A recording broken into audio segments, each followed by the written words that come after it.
The following podcast contains artistic liberties, sexual characters, and outdated language. Basically, all the dark stuff. Hello and welcome to Kids From Yesterday, the podcast where we talk about all things emo, and you're here with your regular hosts. I'm Courtney. And I'm Danny.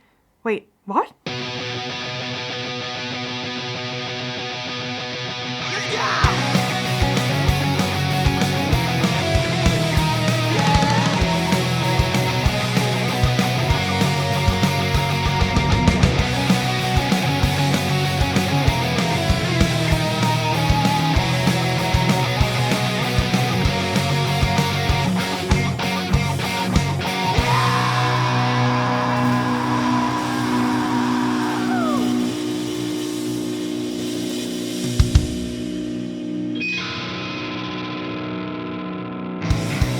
So this week we don't have Clodagh with us. She went to Hot Topic, probably. Died. She died. Oh my god, that's grim. She's gone to Hot Topic and we're afraid it's terminal. She will return at the end of the month and we'll be back to our usual programming. But it was Clodagh's idea that we maybe get a guest host in. So, she suggested I do an episode by myself, which I thought was a terrible idea because who the hell is going to shut me up if I talk too much? So I approached Danny and asked her if she wouldn't mind maybe reading a fan fiction she wrote. So if you don't know Danny, and you're from Ireland, you probably do. She's the Rebel Lipstick on Twitter. She's a makeup artist. And I don't know, style icon. She's looking at me real funny and laughing. But you style icon, yeah. Jesus. I don't know, Danny. Why don't you tell us more about you? Oh fuck, I don't know. I hate this kind of thing. Fuck, I don't know. Is that we're going with? I don't know. I'm Danny and I'm 30 this year, but I am still an emo and always will be. 29-year-old emo. Yeah, basically. This is Danny. She's a 29-year-old emo and she is going to read us. What is your fan fiction? It's called I Brought You My Bullets, You Brought Me Your Love. Written in 2004. Yes, we definitely need to preface this by saying that I wrote this in about 2004, 2005, so I was 14 or 15 at the time. So, I mean, I was going to say don't judge me, definitely judge me, like it's absolutely hilarious, but just don't think that I wrote this last week and think it's any good. It was written by an actual teenager. I feel like this is something really important that when you get into your late 20s, you should absolutely be able to look back on stuff you did in your early teens and go, oh my god, what was I thinking? Because like, if you are Danny's age when she wrote this now and you're writing fan fiction and you're like, oh, don't want to be embarrassed by myself and I'm older, fucking still do it. Like that's you know, how else are you gonna make a podcast if you don't have stuff to listen to? Absolutely hilarious. Yeah. So this is a Frank and Jared fanfic. Yeah, but not one of those creepy ones where they like have sex. So it's not erotic fan fiction. No. It's an erotic fan fiction story that I just wrote. This is It's like a love story, star-crossed lovers, who am I going to choose kind of thing. right. So I knew this existed because she's told me about it before, but I haven't read it. So you sent it to me and I refused. I was like, no, we're doing this on the podcast. So I've seen little bits of it, but I actually have no idea what's going to happen. And I know that we've said on this podcast many a time that I'm always talking about being really drunk at gigs and then saying I don't have a drink problem. I don't have a drink problem, but I am drinking right now because I thought this is probably the only way to get through this. Yes, so, and I definitely recommend everyone at home to have a drink now as well, yeah. Because you're going to need it to listen to this. Honestly, just like take a shot every time you laugh and maybe hopefully don't die. And also maybe nobody will get to the end. So you were saying before as well that this doesn't have a particular ending. You just stop writing it. Yeah. So I uploaded it on this website called Quizilla, which was a big thing back in the day for fanfics. It started out as a quiz website where you could do like, you know, what kind of jeans are you? Or like, what kind of jeans are you? Or, you know, what shot should you buy at the bar? Or like you could create your own quizzes basically. But for some reason, loads of people just started writing fanfiction on it. So you used to kind of add in a few kind of quiz bits to it. So you'd be like, how do you feel about this thing that just happened? And then give several answers and stuff like that. But Quizilla shut down and I found this on another website that I had uploaded it to because obviously I wanted to share it as much as possible so everybody could read it. But I have edited it without the question and answer section. Right. But it just, I don't know if it kind of comes across like the writing style is a bit weird. It's because it was kind of in a quiz format at one stage. I'm fascinated by this. This is fan fiction, erotic fan fiction that used to be a quiz, but now, how am I supposed to know what kind of jeans I am? You deprived me. You were definitely black skinny emo jeans. Right, I still am. From Hot Topic. That's what I am. That's where Clodagh is. No. We miss you. She's red jeans. Is she? She always talks about wearing red jeans. Yeah, I suppose she is emo. red. Yeah, and I'm black skinny jeans. I actually did in the last episode. I talked about how I was going to dye my hair black. I did, except it's fucking green. It's so sad. It's like a sewage black. Yeah, it's like a minty green kind of, but it's over my normal hair color, so it just looks really fucking weird. It's fine in dark lighting where nobody can tell. And luckily it's dark in Dark Basement HQ. Yeah, so nobody knows. You wouldn't have known it was green if I hadn't told you. So Exactly. We're just sitting here in the dark drinking. drinking, hoping. So, are you ready? I will never be ready. Are you guys ready? Because I don't think I am. Nobody will ever be ready. Okay. Chapter 1. You tighten your grip on the metal bar, the only thing saving you from crashing to a painful death. No, you aren't in some dramatic life or death situation. You're simply on a roller coaster. We're off to a good start. Bar, the only thing that stops you from dying. That's probably anatomically incorrect. This is like something that I took out of English in like primary school, was like you always have to start a book or a story in a really dramatic way to get people hooked straight away. So I mean, that's not wrong. it has stuck with me through my whole life. That isn't wrong. That is I mean, Danny writes and I write as well, and that is actually still a Please thing. don't judge my writing based on this. Yes, this is Danny is now a 29-year-old emo, and she is much better at this than she was then. Same way as if I ever delve back into my fan fiction, I'm pretty sure I would cry. Okay. You're scared out of your wits as it spins 360 degrees. You resist the urge to throw up and you look helplessly at the person in the seat beside you. It's your best friend Corey. His dark bangs are flailing in front of his face with each spin, and he turns to you with a grin. "This fucking rocks!" he yells, his voice getting drowned out by the screams of the two blonde preppy girls sitting behind you.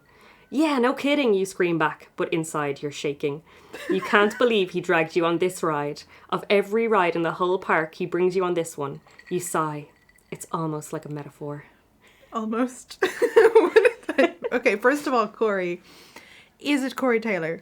Or just No, it random is just emo a guy called Corey, but definitely named after Corey Taylor. Right, okay. I'd also like to point out that when I was younger, I always used to think that everything had to be Americanized because I was uploading it to an American website. Yes. Even though people from all over the world would read it, I had to make everything like preppy and bangs. And so, yeah, I apologize for that in advance, but this is very Americanized. I do understand that, though. I think I did the same thing. Like, I did write fanfiction back in the day, but it was like Twilight and 90210 fanfiction. Yeah, no, remember the reboot of 90210? Yeah. Yeah, I wrote like a bunch of like Twilight 90210 crossover fic. It was very niche. Yes, I'd imagine so. Very niche. So, that was the thing. But I would have like written that very Americanized as well. I think because I was writing about American things. So Yeah. if you were writing about American bands, you were like, oh my god, also lose kept my thinking- eyes and get my Z's out. Like, It's like, if I write fringe instead of bangs, nobody will know what I mean. I don't we know. actually have quite a few listeners from America, so Hopefully you understand this. I hope you understand what we're talking now. But like, I'm sure they're probably wondering like, why is that a thing? See, I always thought because we grew up with American TV that we had to, like, we understood all the Americanisms, but that Americans didn't grow up with Irish TV, so they wouldn't understand Irishisms. Yeah, if that and makes like, sense. yeah, they wouldn't understand. I mean, Irish people primarily speak British English, even though there are massive differences. So our spelling and stuff is British English. So we keep our eyes. We don't use Z everywhere. There's no Z's out for the lads. Like, it's all S's and stuff. And we like U's in colour. No random, like stuff like that we understood and we've always understood. And I think even like books and stuff, you get American editions here as much as you would get UK editions of stuff. So that was a pretty standard belief. Everything must be Americanized because nobody will understand. Basically. So back to the metaphor. Sorry, almost metaphor. Since Corey sprang into your life, it has been like a roller coaster. When you were 19, your family moved here to New Jersey and you met Corey when you found a job at a local coffee bar. You spilled coffee all over him accidentally. He was really nice about it at the time and you began talking after that, instantly hitting it off as friends. Now, 4 years later, yeah, you're 23, you are still best buds. Corey had helped you through a lot. When your parents divorced, when your mom, who you live with, remarried, when she gave birth to a little demon stepbrother named Richie. Without Corey, you swear you'd have killed yourself by now, but he was always there with a grin on his face to cheer you up and help you out. I really love that, like, 14-year-old Danny was like, oh, when you're 23, you live at home. Like, you predicted Yes. the current housing crisis. 14-year-old Danny was a prophet. I'd also like to point out that was some crazy 4 years where her parents got divorced, remarried, had a baby. Wow, It all 4 happened years. very quickly. And, like, she just was like, oh, I live here, so I can't leave. Basically. Having Corey around was always crazy, though he could be incredibly spontaneous at times.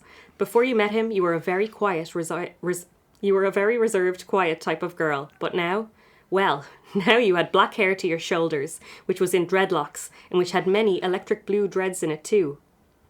White girls with dreadlocks. They were- Well, I actually put in a little brackets here that says, think Danny Filth with shorter hair, Right. in case you need an image. You had naturally hazel eyes, which you found boring, and so you wore electric blue contact lenses. Every morning you get up and you're like, shit. Or like, oh my god, there's a fire and people will know that I have boring eyes. How fucking crazy would she have looked like? With her blue dreads and her blue eyes. Your fashion sense had become wilder and more creative. You could never resist cutting something up or adding some safety pins or something just to make it different. This was a stark contrast to the plain indigo jeans and normal single-coloured t-shirts you had worn pre-Corey days. He was a change to your entire life, but a welcome one. So crazy. Wow. Wow. You emerged from the roller coaster with an unhealthy green hue to your pale face and with shaking knees. I take it you're not up for a trip to the hot dog stand, Corey asks after surveying your current state. You cringe as he says this, and you vomit all over the grassy verge beside you. Nice, he comments sincerely when you're done.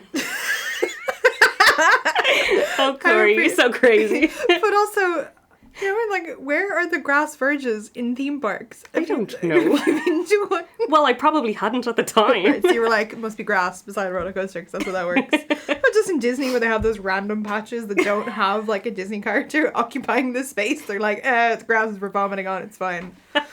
Point your vomit that direction. Little sign. Don't step on the grass, but you can vomit on it. You laugh. No wonder I don't have a boyfriend, you add, retrieving a tissue from your bag and wiping your face. Ah, Rain, don't be like that. You don't need a boyfriend when you've got me, he says with a cheesy grin and wraps a friendly arm around you. That's so friendly. Totally no, like, what's the word I'm looking for? Totally no, like... Underlying feelings or Yeah, something. like, oh, we're just friends, we're buds. But you don't need a boyfriend ever. You have me, Rain. You roll your eyes and, seeing the ghost train, you race Corey to it, suddenly feeling miraculously better. Because you vomited everywhere, you're fine now. Yeah, feel better now. So, yeah, this is kind of weird because I just keep jumping from like time to time. So this would have been broken up with a quiz section here. Right. So we're like skipping to another scene, basically. It's just not very Clear. obvious. Sitting out your back garden on your swinging chair, you gaze up at the light on in your mom's room. The silhouettes are clear, and you can see that your mom and her husband Mick are rowing again. You hate it. They are forever yelling and screaming at each other, and you wonder why, in this day and age, that they don't just get divorced. You know that the demon monster from hell, aka Richie, is in bed and has more than likely been awoken by the argument. The poor kid. He is a bitch at times. Well, most of the time, but it couldn't be easy for any kid to grow up in a crappy home. You walk slowly inside, sighing. Climbing the stairs, you spot Richie sitting on the landing, tears streaming from his baby blue eyes. You pick up the 2-year-old and hold him against your chest, petting his hair and making soothing noises before carrying him into his bedroom again. Are his electric blue eyes like Isis?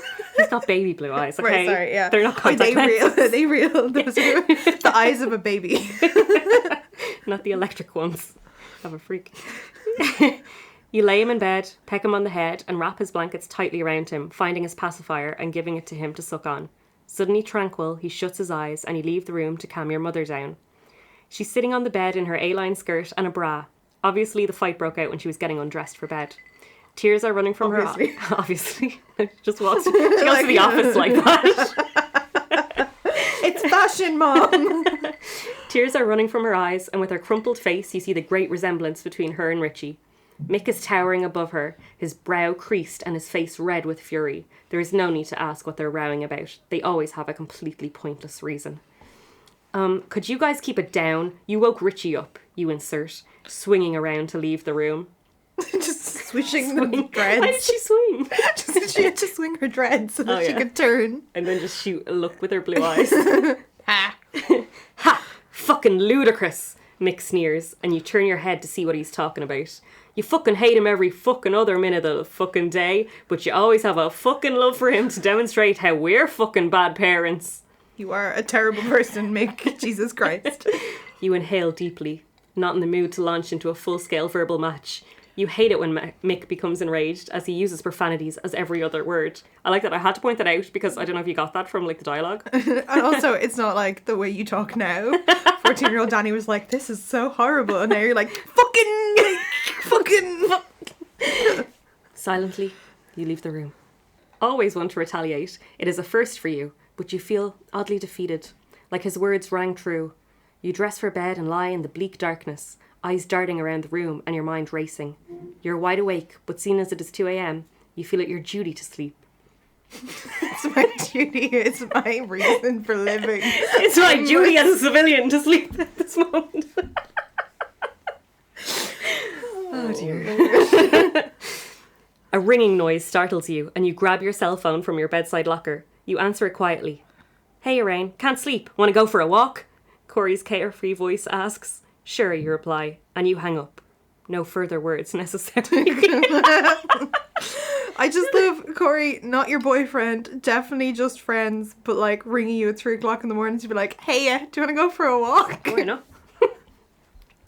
You pull on an electric blue t-shirt over your pyjama string top and some baggy black combats over your pyjama shorts. Grabbing your black jacket, you let yourself quietly out of the house. I think she's coordinating. Everything is blue and black, like everything that she ever wears. Her eyes, her hair, face, everything.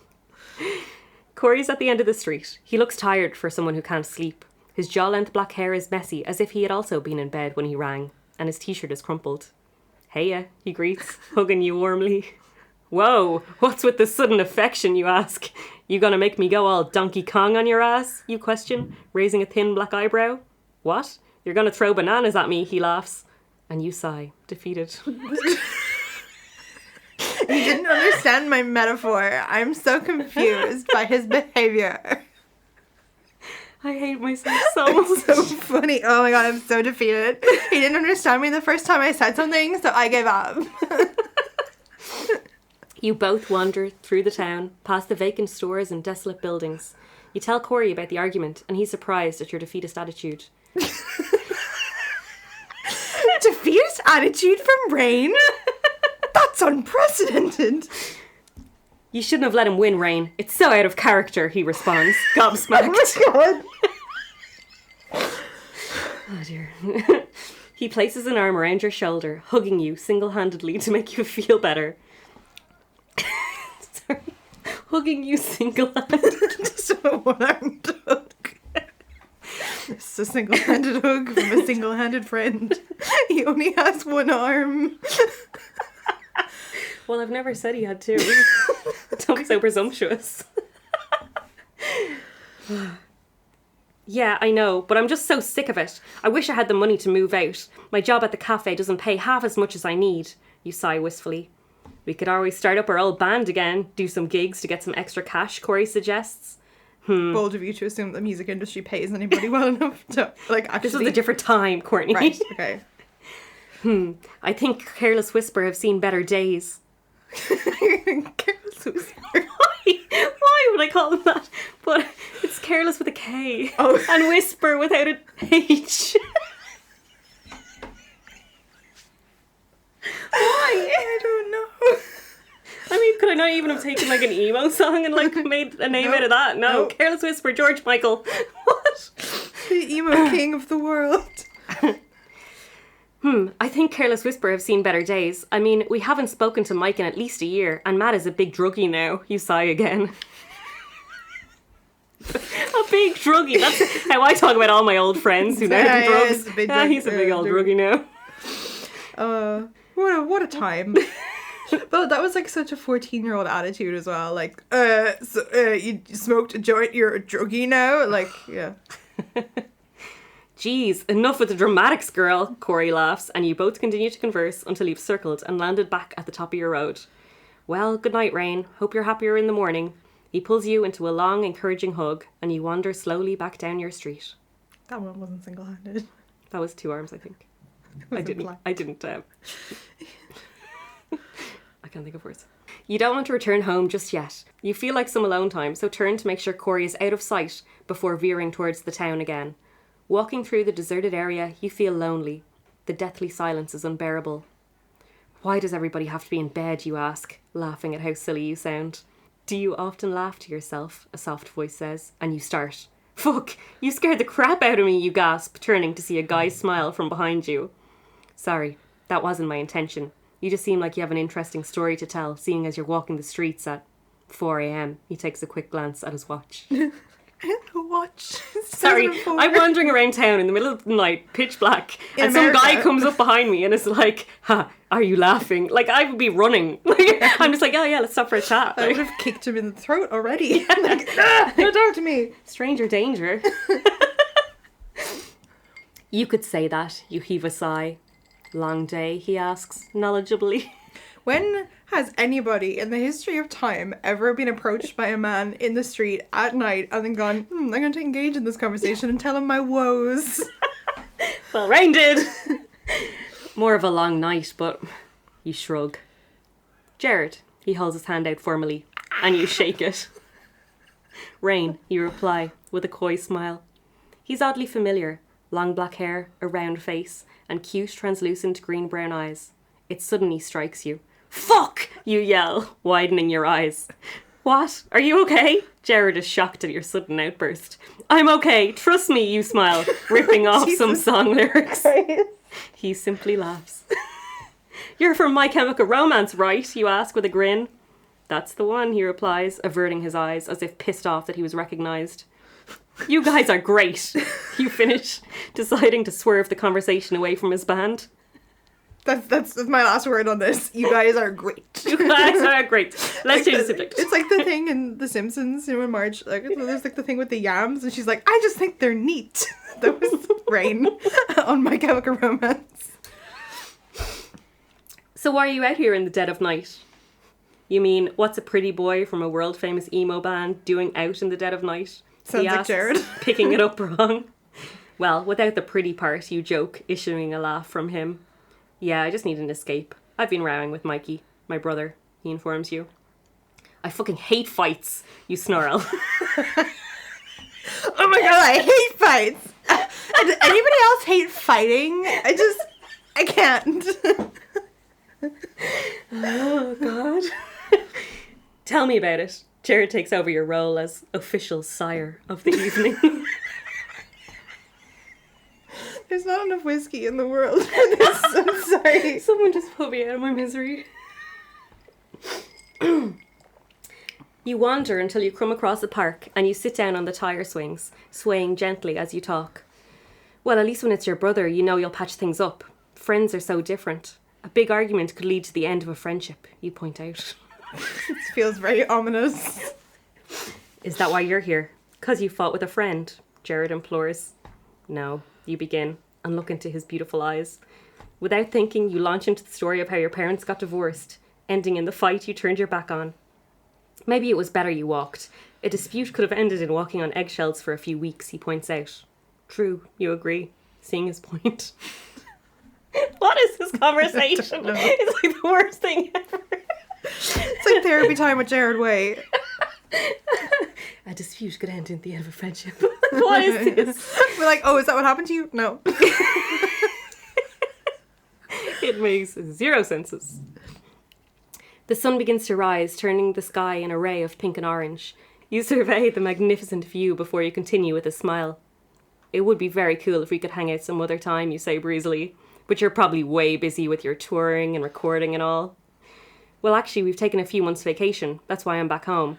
I'd love to meet back up with you, he finishes. Well, unless the whole touring thing was an excuse not to see me again, he adds as an afterthought. Definitely not, you reply, smiling at him. Well then, how does later on today sound, he implores, his gentle movement on the swing halting. Yeah, I think I'm going to go home and sleep for a few hours, but later sounds good, you say, your eyelids drooping from fatigue. Just gonna close my eyes real quick while I answer your question. I'm just gonna like look at you like I'm a mole. We could go out for dinner or something. I don't mean it to sound like a date, he adds hastily. Dinner sounds fun, you finish, and you agree to meet back up at the park gates at 6 p.m. Strolling home, you are refreshed with a feeling of happiness. A new friend is always a good thing, and a hot friend is always better. That's what I always say. Those are just words for life. A new friend is a good thing and a hot friend is better. I like to think these are all my 14-year-old philosophies. Like, a dispute could end in walking on eggshells for weeks. A hot friend is always better. You are going to see these as pull quotes for the next 2 weeks, just on our Instagram. It's kidsfromyesterdaypod on Instagram, just in case you're looking for us. You think people are going to follow you after this? No. People are going to stop listening after this. Basically. You open your eyes and gaze at the clock blearily. It's 4 p.m. You groan and roll over. Damn late night strolls, you curse angrily. The previous night seems like a dream. I mean, it's not every day you meet a member of a famous band that you just happen to like. You pull yourself out of bed, turning on your stereo, and getting dressed while bopping around your room to the Murder Dolls. You decide on a short blue plaid skirt which you had ripped and added safety pins to, as well as a black net hem. You then grab a blue tank top to match and an oversized black button-down shirt to throw over it. You roll up the sleeves, admiring the picture of a blue dragon which you had embroidered on the breast pocket. So specific. Why did she ruin a perfectly good plaid skirt? Do you know how expensive those are, Rain? You pull on some large black-holed fishnets, and your steel-heeled new rock boots that are black with a blue design, obviously. Surrounding your eyes in electric blue powder and coating your lips in black lipstick, you survey your finished look, deciding that it'll do. Oh, it's fine. Everything's fine. It took me 14 hours to get ready and embroider the dragon on, and I'm like, it's fine. I'll do. As the time approaches for you to meet up with Jared, you grow anxious. Your pace quickens as you arrive at the park and see him standing at the gate waiting. He doesn't notice you and his head is bent down, leaving his black hair falling in his eyes. He's dressed in a black t-shirt with a leather jacket and black trousers. He looks cute, and you can't help suppress a grin as he looks up and sees you, his eyes almost popping out of his head. You look great, he says nervously with a smile. Thanks, you do too, you reply breezily. Well, yeah, there's a great Chinese place I know, he begins. And, this sounds really gay, but at the time seemed like a good idea, he babbles, and you look at him with raised eyebrows. Because you're like, why would you say that? Because gay is not a synonym for shitty, Jared. God. It was a different time. It was a different time. Yeah, as we pointed out in the beginning, this was written when Danny was 14, and she wouldn't say that now. Absolutely not. Yeah, well, I organised that a limo take us, he finishes, flushing.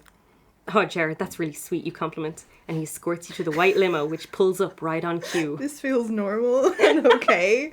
And not at all You've obviously never been on a date with Jared Way. But this is not a date. We're just going for dinner. It's not like a date or whatever. I got a limo! Just... I would like to point out that I hadn't even kissed a boy at this time of my life. So, I thought this is what dates were, okay? I mean, you had high expectations. It started out your life well. And I have been disappointed every day since. Not one limo in my life. This is the most amazing thing, you grin, looking around the large back seat in awe. And you said it wasn't a date, you tease. Oh my god, it's not a date. I'm just in a limo. I did this with all my friends. Well, it doesn't have to be if you don't want, he stammers nervously. Look, Jared, relax, okay? Just relax, okay? You got a limo. Sorry, it was okay. Wow. Okay. Okay. I like you, and I want this to be a date, right? You set the record straight. He grins silently, exhaling with relief. So aggressive. I want this to be a date, okay? He's so submissive. You arrive at the Chinese place and you get seated at a small table with a delicate blue rose placed in a clear vase in the centre. Going with a real theme here, colour-wise. Just how I ordered it, Jared smiles as you compliment the rose.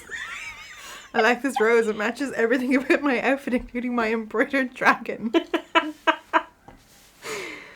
You order your meals and swap small talk as you await its arrival hungrily. You bite into your sweet and sour chicken, savouring its sweet taste. And sour. Sorry. Then the proper conversation kicks in. You swap tales of childhood, of low points and high points. Jared speaks of his lowest point before he went into rehab, and you soothe him gently as you can see how hard it is for him to discuss it in great detail. Except it's public knowledge, which he has discussed at length with everybody in the world. But I think the best part about this is that I actually, I didn't watch that many My Chem interviews or, watch anything to do with them. So this was entirely fabricated based on looking at photographs of the band and hearing their songs, but, not actually knowing anything about their personalities. So you're just like, yes, he seems like he might be sensitive and shy and feel awkward. Yeah, based on absolutely nothing. His photograph. The mood lightens when you leave the restaurant and you both find yourself strolling through the town again. Gingerly, Jared takes your hand as you saunter along. Just really, really gently gonna reach over and grab your fingers between my two fingers and hold it. Like it's a tissue that must be discarded of. Gingerly. His grip is warm and comforting, and you notice his black nail polish. Have you got plans for tomorrow, he asks, his nervousness returning. Actually, I agreed to go out with my best friend, but the next day is good, you add hopefully. You agree to meet up again, and Jared walks you home. Outside your front gate, you turn to him to say goodbye. You thank him for the great evening, and he smiles and thanks you for coming. It's so polite and formal, you think, not really liking the loss of the ease which had flowed all evening. I better go inside, you say, feeling the cool breeze rip right through your thin shirt. Yeah, good night. Jared smiles, and you reach up and kiss him gently on the lips, grinning menacingly before scurrying inside. Why are you so aggressive, Rain? What's wrong with you? She's taking control. Feminism. Feminism is menacing people into going on dates with you. I notice he's shy and sensitive. Better make him feel bad. I'm going to kiss him and then I'm going to grin menacingly. I love the kind of girl you were trying to make her be as well. Like somebody who's super edgy and super, oh my god, not like other girls where she's like, I'm so angry. Of course. Because I was so very much not like any of the other girls when I was that age, in my head. Yeah, I mean, outside you were I was definitely like every other girl. And there's nothing wrong with being like every other girl. It's just that mindset, isn't it, that you have, Yeah, it's a weird thing, and I think it's kind of on its way out. But I keep seeing it coming up on YouTube recommended videos of the myth of not like other girls. It's still a thing, and I think a lot of it comes from guys being like, oh, you're not like other girls, and then we're like, that's something to aspire to be. I don't want to be like everybody else. But that's why the emo kid song was so funny. Yeah, you're not conforming too if you look just like me. Yeah, but we're all not like other girls. Yeah, none of us are like other girls. Lying back against the door, like in those movies, you sigh with a grin. You had just been on a date with Jared Way. He had got a limo for you, and you kissed him. It was the fantasy of many teenage girls, and you had just lived it. But also, that's a nice summary of what happened in the last chapter. I mean, I might as well not have read it. I could have just read that. Yeah. You went on a date, it was a limo, it's fine.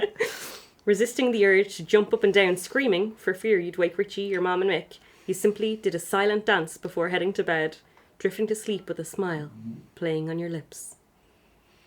That was the first chapter. That was a roller coaster. And it started with a roller coaster. Yeah, it was almost a metaphor. Almost. Oh, Lord. Okay, that was only the first chapter. We have to at least get to the part where it's kind of like Jared or Frank, Jared or Frank. Okay, yeah. Chapter 2. Jared is waiting for you at the park entrance again, looking gorgeous as ever. I like that, he has been to your house twice now, dropped you to the door, but still insists that you meet at the park gates for some reason. It's more emo that way. Definitely. You didn't have any definite plans for the day, so you both wandered back to Jared's house. I'm staying with Mikey and my friend Frank. He's in the band too, he informs you, as you both approach the cosy-looking 2-story house. I would like to point out that she knew who he was. He has mentioned his brother numerous times, but now he's like, so, there is a guy called Frank who is also in the band that I'm in. As if she wouldn't know that. Yeah. This guy Frank, I don't know if you've seen him ever. Jared turns the key in the door, but is greeted by silence. Come in, they must have gone out somewhere, he tells you, beckoning you inside. You follow him in and sit on the squashy green sofa. He He flicks on the TV and goes to get some drinks from the kitchen. I'm waiting. You look like you were going to say something. No, I'm Squashy waiting. green sofa. No. Yeah, but I was going to gloss over that. I wanted to ask, why isn't it blue? But, It's not her house, it's his house. Oh, right, okay. You sit back, relaxed and happy that Jared isn't a big nervous wreck today like he was on your date. There's nothing on, so you end up watching Kerrang. You smile as the beginning of the Murder Dolls video for Die My Bride comes on, and you watch the whole thing with a grin. You love the Murder Dolls, by the way. And if you don't, shove it up your bananas. What? What is... How... Anatomically, where is a banana? And why would you have many of them?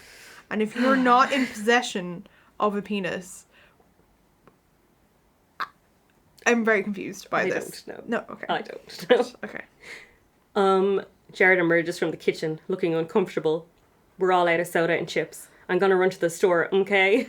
I'm gonna run to the store, okay, to prepare, like, not prepared at all for this date that he had planned. That he was like, I'll probably bring her to my house. Oh shit, we're all out of everything. We have nothing in this house. How did he plan a limo and a blue rose sitting in the middle of a Chinese restaurant, and he can't plan to have a drink in the house when she arrives? You don't have to, you protest. No, it's okay. I'm hungry. Stay here. I'll be back in a few minutes. He grabs his jacket and heads out the door. You feel rather awkward sitting in the house of someone you barely even know by yourself. You need to go to the bathroom, but don't want to go, seeing as there's no one home except you, and you don't even know where it is. You should have shown you. Before you leave, you go, if you need the bathroom, it's wherever. Well, he's not a very good host. He's just not organised today at all. A music video comes on where these guys are splashing around in water, and you shudder as the need to relieve yourself worsens. Fuck it, you mutter to yourself, and find the small room. When you're done, you materialise. I'm back. I have reappeared. And are walking back into the sitting room when you are jumped on. Lying on your back with a sharp pain running up your spine, you glance up into the eyes of the guy who jumped on you. The crystal greenness astounds you. You're cute, he announces, sitting on top of you. You're my new friend. Okay. Stranger danger. Once again. She has no alerts for stranger danger. No, knee him in the balls. He just jumped on you and is like, you're cute. You're like, that's a precursor to some kind of attack. I'm now going to call the police. Right, you say, breathlessly. But right now, I think you're crushing my spleen.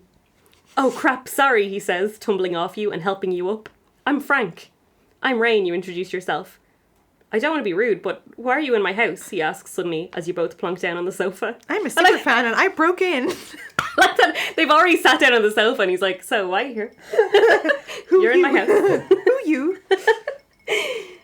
I'm Jared's friend. He's gonna get soda and chips, you inform Frank. Frank's hair is in a typical emo style and it flops in front of his face. He looks at the TV, examining the video that's playing carefully. Why is he examining? I don't really know what's happening here. You hear a key turn in the door and both look up as Jared enters the room. Look what I found, Frank says playfully, pointing at you. I found her first, Jared mocks anger, and you just grin. I was going to sit here like, hee hee. This is not alarming. He puts down the brown paper bag full of groceries and Frank jumps off the sofa and rips it open. Mountain Dew, he cheers, unscrewing the lid of the small bottle and gulping back 3/4 of it in one go. Was that the most American drink you could think of at the time? It's because I'd never had it. Right. Because now I say, soda, Jared offers, and you take a bottle of Dr. Pepper. Because I loved Dr. Pepper. That was a very American drink, but you could get it here. I could never get Mountain Dew. You can now. It lived there. It lived there. I've had it since, yeah. But I know, like, at the time, it was such a thing that you always heard about that I could never have. It's just unattainable. Just like Jared, it was unattainable. Well, he's not going to open a bottle of red lemonade now, is he? A bottle of TK and a packet of potatoes. To Nora.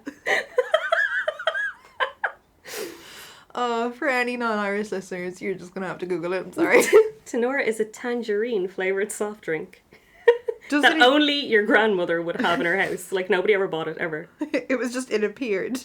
Sometimes people had it places. Remember Cadet? The little bottles, like, that was delicious. That was for, like, the poor kids and stuff.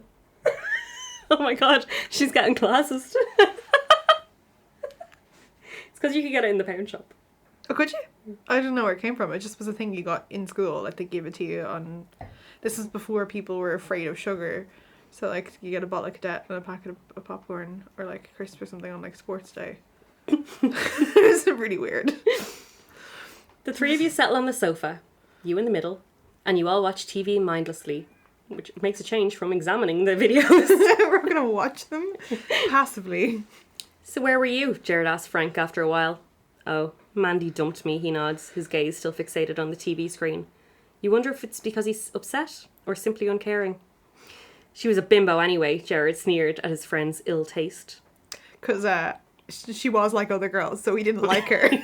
True, Frank replies, taking a handful of tortilla chips, ignoring the dip, and shoving them into his mouth. What's wrong with you, Frank? Why did I need to point out that he ignored the dip? Like, there was no mention of a dip. Just gonna grab a handful and just go, no dip for me. Because I'm emo. Because he's not like other boys. I'm emo and I don't like dip. Mikey appears at the doorway with jaw-length brown hair and black-rimmed glasses. That's my bro, Mikey, Jared introduces. Yeah, she knows. She knows. And that's my friend Rain. You nod at him, and he nods in reply. I'm going up for a shower, then I'm going back out. Mikey leaves the room. I'll be right back, Jared excused himself, sensing that there's something wrong with his brother. I like to point out that weren't they fighting like 2 days ago, but now he's like running after him to make sure he's okay. Oh my god, there's something wrong with him. You were left in the room alone with Frank. Oh my god.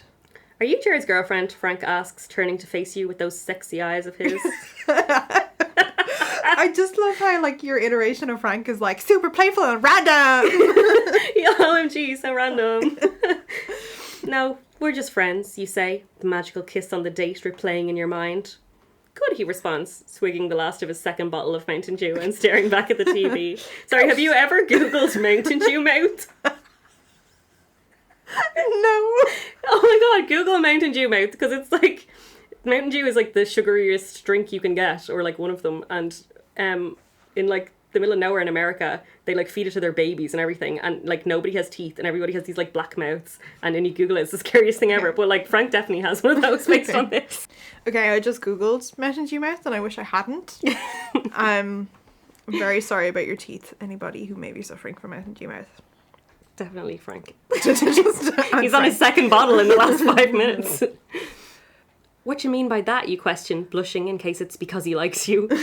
Because then I can do this. He reaches over and pulls you into a passionate kiss, his tongue roaming your mouth hungrily. Jesus Christ, that's horrific. You just had those chips. How hungry can he be?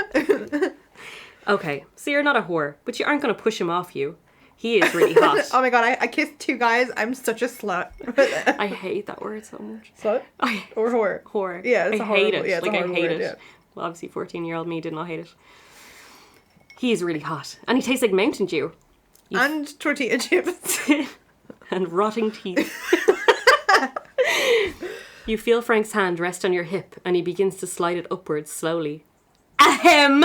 A fake cough echoes through the room and Frank pulls away from you, giving you a quick wink before you both look up at Jared, who's staring at you with an irate expression plastered on his handsome face.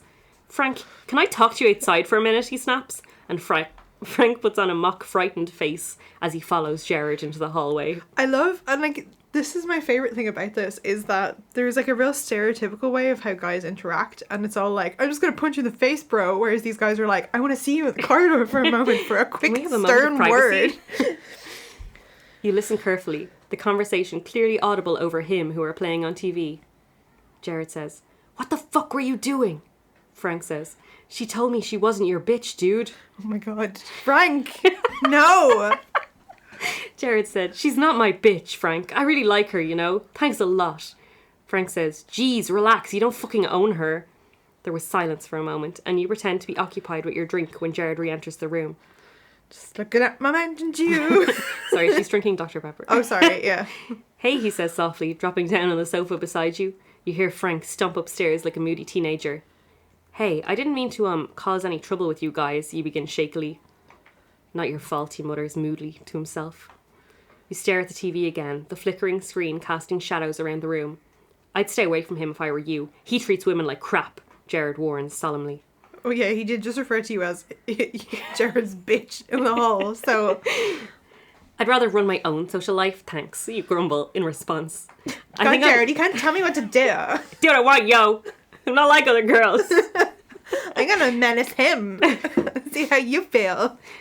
"I think I'm gonna leave now. I've caused enough trouble for one day." You stand up and leave. Jared doesn't bother even walking you to the door. Wow. The neck. Hey, Frank hisses from the upstairs window as you exit the driveway. You look up and see him halfway out the window. He shimmies down the porch and hops onto the ground with a loud thud. He scurries down the drive and stops beside you. Sorry about earlier, he mumbles. Jared is so fucking possessive. You realise he wasn't apologising about the kiss, but about Jared. Yes, I feel like that is quite clear. Just want to make sure everyone understands what's happening. You walk side by side up the road aimlessly. Frank's hands are shoved in his pockets and you're picking random leaves off bushes as you pass them. That was the great Irish child pastime. It was. Destroying wildlife. That's why we have climate change. Only the climate change was caused by Irish kids picking leaves off bushes as they passed. And sometimes eating them. Just me. That was just you. Depends what they were. Some of them smelled nice. Yeah. Lemony. Yeah, and then you're like, yeah. Didn't taste nice. Here, let's go to KFC. I'm hungry, Frank announces as you turn into the red and white restaurant. I'll pay, he says when you've ordered, and you both sit at a table against the wall. Thanks, you express your gratitude. Okay, thanks.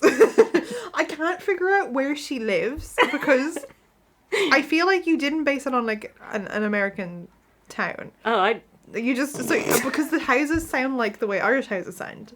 So it's just like an Irish house next to a KFC beside a town that's vacant.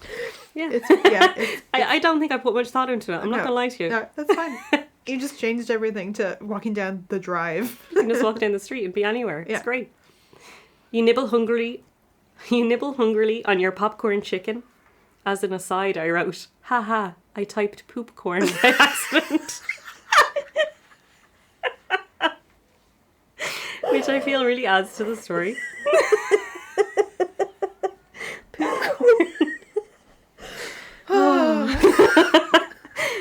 And swallow your cola. You hadn't realised how hungry you were. Sitting back against the seat with empty packets in front of you, you hold your contented stomach.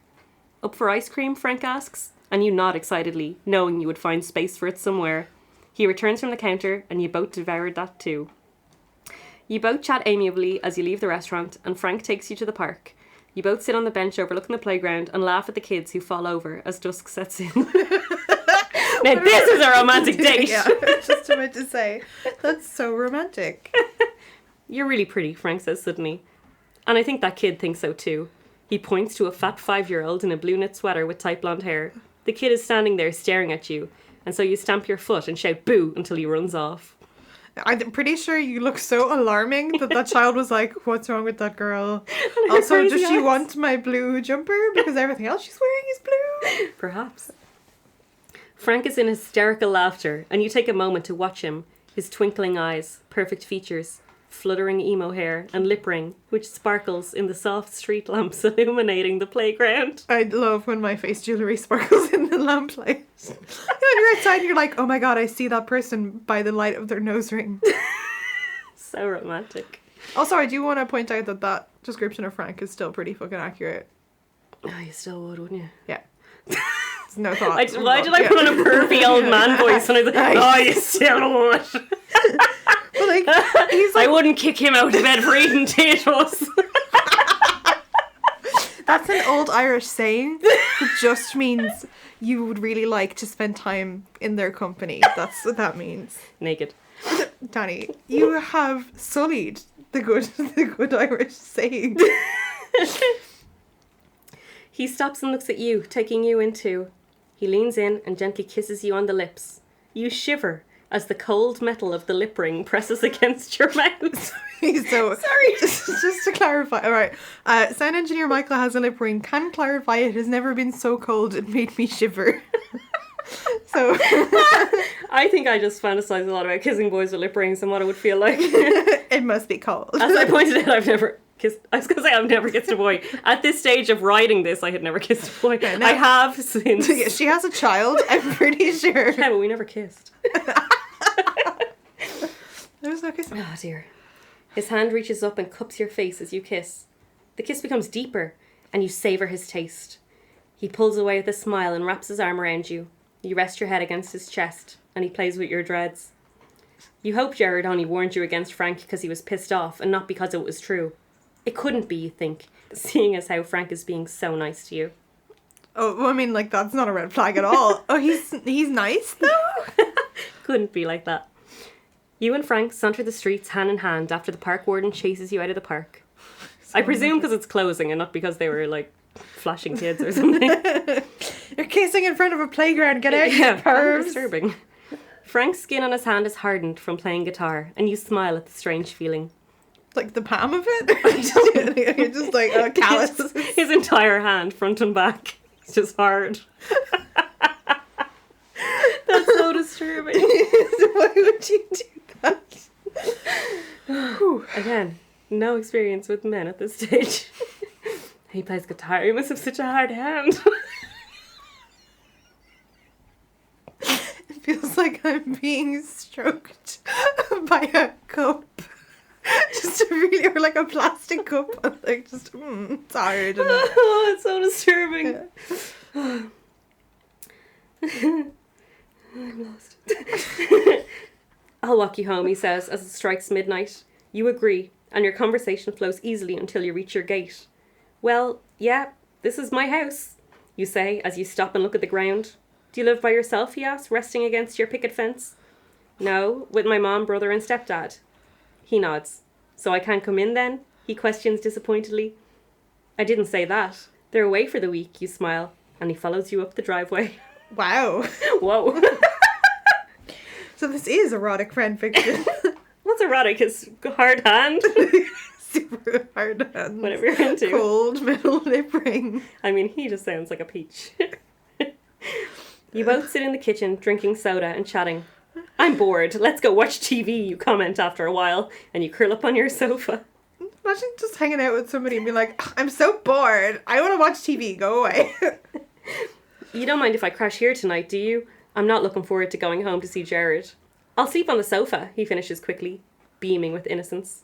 Sure, you respond, and Frank leans in to kiss you yet again.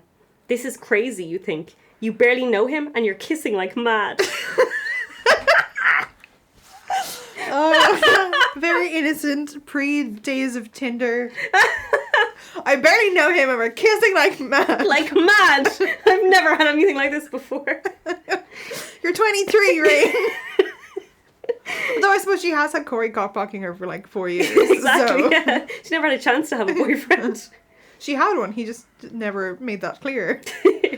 Corey's just been there in the background, breathing Don't need a heavily the whole boyfriend. time. You don't need a boyfriend, you have me. You can't stop him, though. There's something about his kiss that's so good. Is it the lip ring? His hand, his hard hand, lingers on your hip before travelling quickly up your top. This is going too far, too fast. But sweet sensations tingle through your body, and you moan. Frank pulls away momentarily to smile at your pleasure. He leans in to kiss you, and he lifts your top off. He then unclasps your bra, and you groan softly. Ugh, it's a relief. I can't wait to take my bra off at the end of the day. I've been wearing Oh it yeah, all. that's the stuff. That's how I feel when I come home and I'm like, time to take the bra off. Oh, God. That feels so good. He reaches to pull off your trousers, and reality sets in. No, Frank, you murmur, your eyes still closed. Consent, yes. Come on, Rain, he persuades. Franklin. Frank!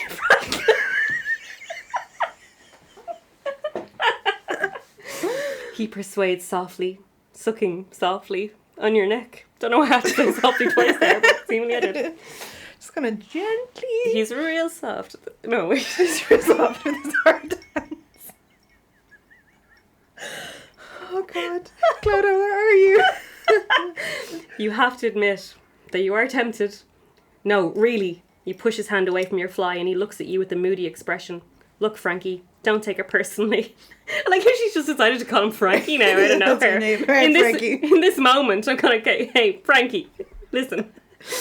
Oh. It's just, I hardly know you, and I'm not the sort of girl to go jumping into bed with every guy she meets. Frank shrugs. Yeah, I better go up to bed. Oh no, sorry, that's her. Yeah, I better go up to bed. I'll bring you down some blankets and pillows for the sofa. You offer, and give him a soft kiss on the lips before running upstairs. There's a lot of soft things happening there. Except for Frank. Am I right? Anyway. You get out of bed in the morning in your tiny black shorts and strappy top. You stretch out wide and traipse downstairs to fix yourself a nice pancake breakfast. Flicking the switch on the stereo, you rock gently from side to side as you cook the pancakes. Looks good, comes a voice, and you jump, causing some pancake batter to pour all over the counter. Did she forget he was there? I wonder why I feel like I'm forgetting something. A man in my house. Just gonna go make some pancakes real quick. Jeez, Frank, you scare the crap out of me. You press your hand to your shaking chest. Sorry, he rubs the back of his head sleepily. He's dressed in his boxers and the t-shirt he wore yesterday, and you realise that you're still in your tight shorts on top. You blush. You're looking sexy this morning. He slides over to you. Jesus Christ, Frank. He is just like laying it on, thick and fast and hard and soft.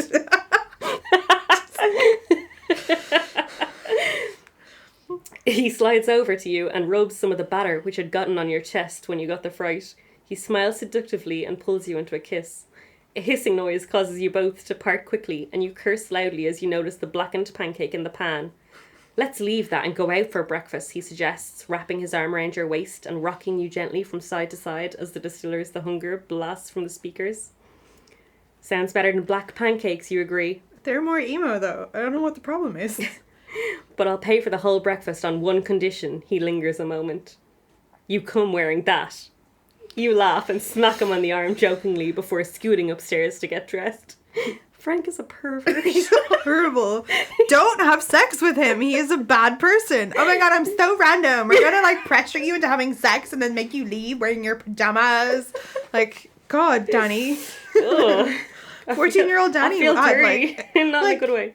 14-year-old Danny just didn't understand standards for men because it was like, that's what we were told. That this is desirable and cool. Random. I want a man to really want to have sex with me and beg and make me feel bad about it. Yeah. Until I do Call me a bitch behind my back. He's so dreamy. Bitch. Yeah, oh my god, he's so romantic. Arriving downstairs in a black miniskirt, electric blue fishnet hold-ups with the lacy bit visible, Oh, your boots, saucy. and a blue tank top, Frank whistles approvingly. Like, he's No, nasty. he's horrible. You smile and you both head out to breakfast. This is the best pancake place. Frank drags you into a small cozy restaurant. You both sit at a table and check out the minuscule menus, and then an overworked busgirl takes your order and mopes away. Mopes. This is also pre-Danny ever having a job. I don't know how jobs work. I don't know how restaurants work. I don't know how men work. Rain hasn't been to work in days. I actually copped that when I read this recently. I was like, she hasn't been. She talks about having a job and she never goes. But like, it was, my job just doesn't pay enough to like, for me to move out. Like, maybe if you went to work. Sure, if you did a day here or there, you know. I can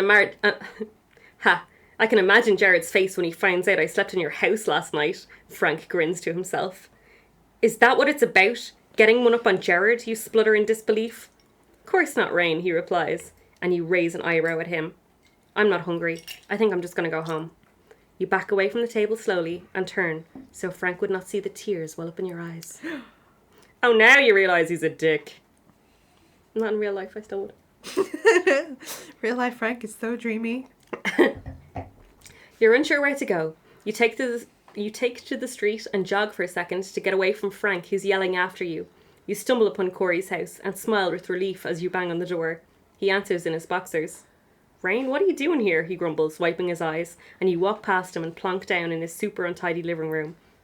He sighs and follows you in, sitting on the chair opposite you. Begin, he nods, willing for you to spill your story. You tell him it all, and he laughs. Rain, are you feeling okay?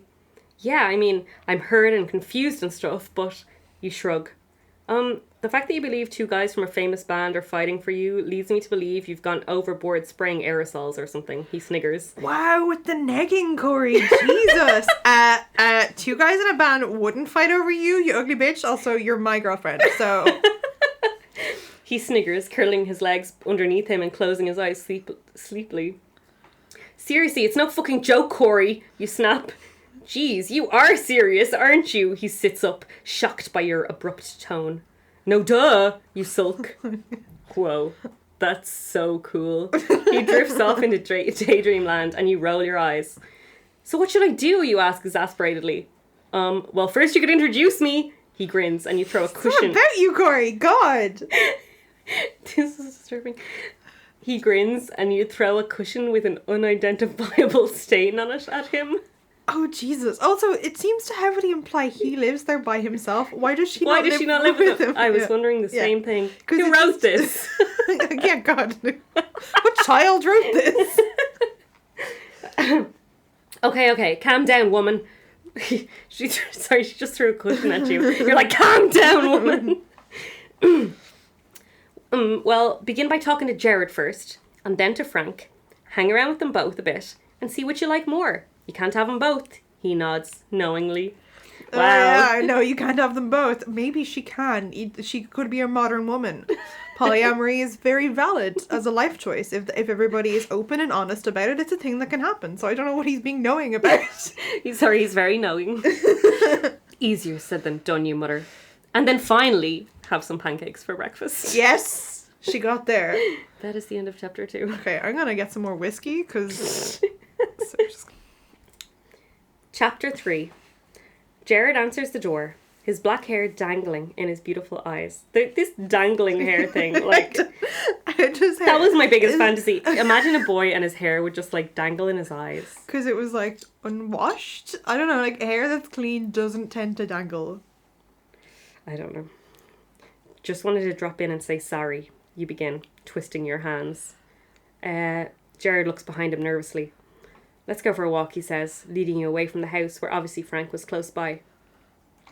I'm really sorry, you know. I mean, I was just sitting there with Frank and he kissed me, and it's not like there was anything serious going on between you and me. I do like him, Jared, but I like you too. I let him stay over at my house, okay? But he slept on the sofa. We had a bit of an argument when I realised the only reason he wanted to stay over and stuff... The only reason he wanted to stay over and stuff was to spite you, you explain, staring into middle distance rather than watching Jared's expression. just gonna look beyond you. That's bad social skills. I'll just look into middle distance. I'm very sorry, she said to the wall. Oh yeah, he was telling me about staying over. But I didn't think you were the type of girl to sleep with a guy you barely knew, he states. Okay, this makes me so angry because you don't know me. And so what if I fucking did? 14-year-old Danny was very judgmental. I am the kind of girl who would not... I would never. But, like, so fucking what? If you want to sleep with everybody you ever meet that you barely know, you want to kiss them like mad, you can do that. I can kiss whoever I want like mad. I feel awful. I've only known you guys a few days and already I'm causing problems. You look down at the ground. Listen, Rain, you may be causing problems, but you're a good thing too, you know. Jared stops and turns... you're not all bad. Jared stops and turns you to face him. He kisses you gently on the lips and pulls away.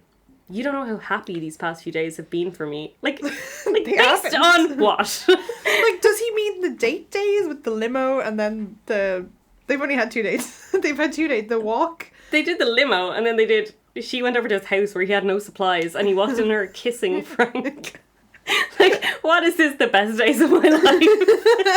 Jared, are you... I mean, like, this is, like, post-rehab as well, where, like, he has gotten his shit together, and now he's just like, this is fine. The best days. It's literally the meme where everything's on fire, and he's like, this is fine.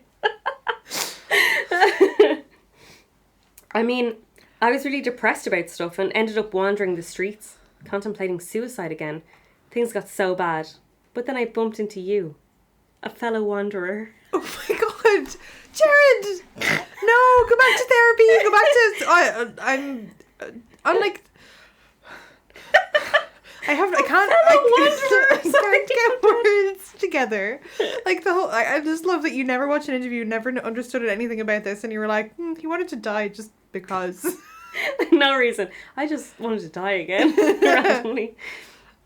We talked and I started to like you. Your easy smile and caring personality. Caring? She was literally snogging another guy in the room. And also, like, she's been menacing. She's bullied him into going on dates. You're so kind. Jared, get better standards. And Rain, stand up for yourself. Do better. More. Just do be better. Yeah, be better, but, like, be free to kiss and have sex with whoever you want. Then I asked you out and had a really good time.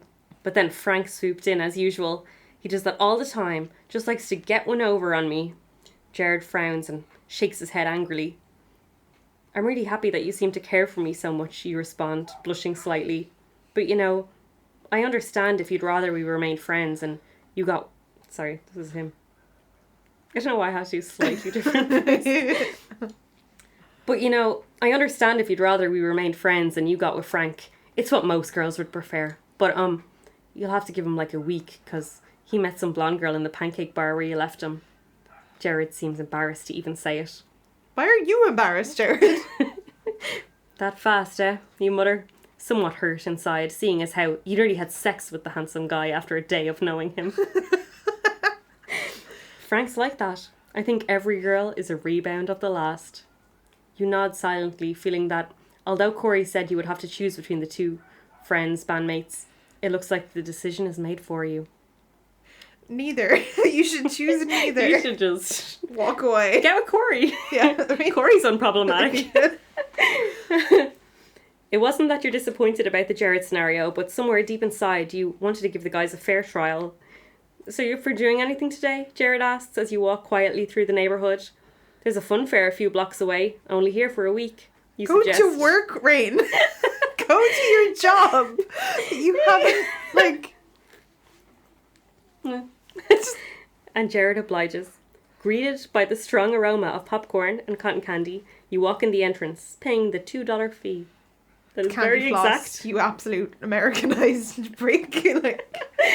A huge Ferris wheel is displayed against the clear blue sky, and stalls are set out everywhere. Race you to the Ferris wheel, you yell, and run into the crowds of people hearing a strangled "No fair" from behind you. I don't know why he was strangled at that point, but he was strangled. He really hates running. No fair. That's how I feel when I have to run for anything. You reach the queue for the wheel and lean against the makeshift railing to catch your breath. You hadn't realised that the wheel was so far from your starting position. Jared appears from amidst a throng of people. His face is red, and he's out of breath too. You climb into the chair and the bar is pulled down over you. The carriage rocks uneasily as the wheel rotates. Wow, everything is so pretty from up here, you comment, looking out over New Jersey in awe.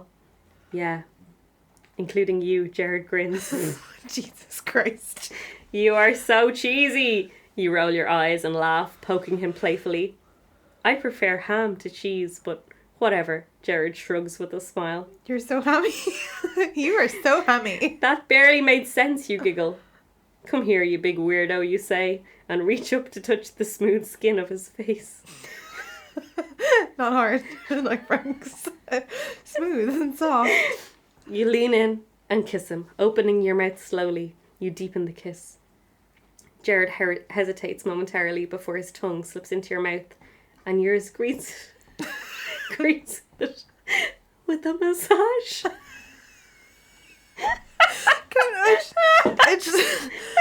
I never kissed a boy.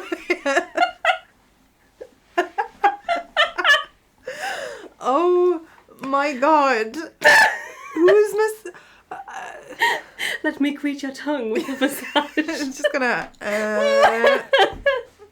Oh, so disturbing. Were you Tina Belcher? As a child, were you Tina Belcher? Kind of.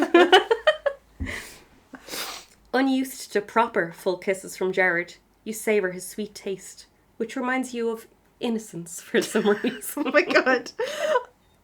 I, a 23-year-old woman, I'm gonna kiss this innocent man. Oh, that's really disturbing. Yeah, it tastes like innocence. How old is he? Are you old enough to kiss? I'm very confused. I'm not, I haven't had enough drink to like... Oh, I need to drink forever. He simply smiles when you part and then wraps his arm around you. You snuggle against his black t-shirt, inhaling the concert smell from it. This was such a thing when I was a teenager, that like when you went to a concert, because I went to my first concert when I was like 13, it was The Offspring, like my first rock concert. Yeah. I had been to see Take That previously and Christina Aguilera. But I remember like concert smell being a thing. Like you'd come home and your clothes would smell of sweat. Yeah. But you and your friends would be like, oh my god, concert smell off this t-shirt, and that's what that is. Everything would smell super gross because it was disgusting. Yeah. But yeah, you'd be like, I just had concert. Yeah. And like it was like fucking dry ice and sweat. That was the two things it smelled like. And like smoke from the pyrotechnics. It was vile, but yeah, it seemed that's the thing. Concert smell. Also, like, he smells like concert smell how many days after coming off tour? Have you showered yet? The next thing she says is, you know, you really should wash your clothes, you joke. Being meaning to get around to that, he laughs, and you enjoy the view for the remainder of the Ferris wheel ride. Wow. Okay, it's getting exciting. This switches now to Frank's point of view. Oh, okay. This is very unprecedented. What was it about her? I thought, as I peeked a look from behind the curtains. She and Jared walked out to the street, talking easily, and I could tell they both liked each other. Why did it hurt? This is so emo. I don't understand why my heart is breaking in half. It's so hard to be made. I stared down at my bed, where the sleeping blonde lay. Her hair enveloped the pillow, and her almost anorexic frame was laid out neatly. Jesus Christ, body shaming 101. Laid out neatly? Sorry, was she dead? I just killed a blonde last night. Yeah, it's fine. She was beautiful. You necrophile. In the most conventional way. Tall, thin, blonde, blue eyes. And the best part was she liked me. That type usually did. But as I took a final look at their retreating figures, I felt a sudden rush of resentment for Jared, and a feeling I doubt I've ever felt before. Jealousy. Frank, you are a fucking mess. Rain was beautiful, but most unlike the statuesque blonde resting in my bed. Rain was striking or something, with her black Not and... like other girls. Exactly. With her black and blue hair and tendency to wear black and blue clothes, not to mention those amazing blue contact lenses she always wore. How did he know they were contacts? Because they were electric blue. They weren't fooling no one. She was more down to earth than all the other girls I dated. She wasn't afraid of having fun in case she broke her nail. Maybe that was what I liked about her so much. Or maybe it was the fact that she was a challenge. She didn't simply hop into bed with me like the rest. She made me wait. I hate him. I want to vomit on him. I'm just so I hate both of them. Yeah. Like, honestly, Corey is the best person in this. Yeah. And even then, his behaviour is not great either. So, yeah. Something else that made her challenging was the fact that she liked Jared too. They made a cute, cozy couple, but I didn't want that. I wanted to be with her. The blonde in my bed stirred. Morning, Frank, she smiled, getting She's out. not dead. Good. Good. She smiled, getting out of my bed naked and pulling on her tiny articles of clothing. Just tiny articles, nondescript articles of clothing. Exhibit A. She is not dead. As I leaned with my back against the window, she came to kiss me. I was definitely not in the mood to humour her, so gave her a quick peck on the lips and told her I was busy today before rushing her out of my house, promising to call her, knowing I never would. Oh my god, Frank, you asshole. I grabbed some cereal from the cupboard and sat chomping away as Mikey stumbled down the stairs looking drained. Was that another girl you were with last night? He asked, shaking his head. Yeah, trouble is, I can't even remember her name. Frank. I responded honestly, and the funny part was, I didn't even feel guilty. You are a shithead. Like, everybody is so problematic. Back to normal, POV. Jared wins you a giant multicoloured lollipop at a stall and you walk hand in hand throughout the fairground, singing loudly some random lollipop song. You're content just to walk around for a while and eventually you return back to his house. there are two options for that. There's the lollipop, lollipop, or the Used song. You know, or is it the Used? They did a cover of it. She licks me like a lollipop. Like a lollipop. You know the one? I'll stick it on the playlist. Is that Lil Wayne? Is it? I don't know, I made that up. Alright. Okay, we just googled it and it's not the Used. It was a cover of the Lil Wayne song by Framing Hanley, which I had heard maybe when I was like 14 or 15 and I was obsessed with the song, even though it's the worst. The lyrics are terrible. It's horrendous. Her ass jumped like jerp jerp. You thought this was the worst thing you ever heard. I want Well, to touch your lovely lady lumps. You thought my humps was bad. You haven't heard this song. But that was the version I grew up knowing. So when I later on heard the Lil Wayne version, I was like, that's what this song is supposed to be. So either you were singing lollipop, lollipop, or this. or my boy lollipop do do do do. That's also valid. I don't know what she was singing. It was not specified. Right. You're content just to walk around for a while, and eventually you return back to his house. Only problem is, Frank might be here. Jared bites his lip. He does live there, so... You know, probably. It's okay. If we hang out more often, I'm going to be seeing him around a lot, you reply, although tensing every muscle in your body as Jared unlocks the door. I hope we hang out more, Jared says with a sweet smile. Frank and Mikey are sprawled in front of the movie Jay and Silent Bob Strikes Back, with a giant pizza resting between them. They nod their hellos, and then you and Jared sit down. Seeing as there's only one other chair in the room, you end up curled up together. You rest your head easily against Jared's chest, inhaling his scent and basking in the warmth that is rising through his t-shirt. I like Rain is a fucking asshole, like, to be fair. Yeah, she is. So, oh, Frank, I feel so bad. I'm just going to curl up here on Jared's lap, Like- and I'm going to smell his concert smell.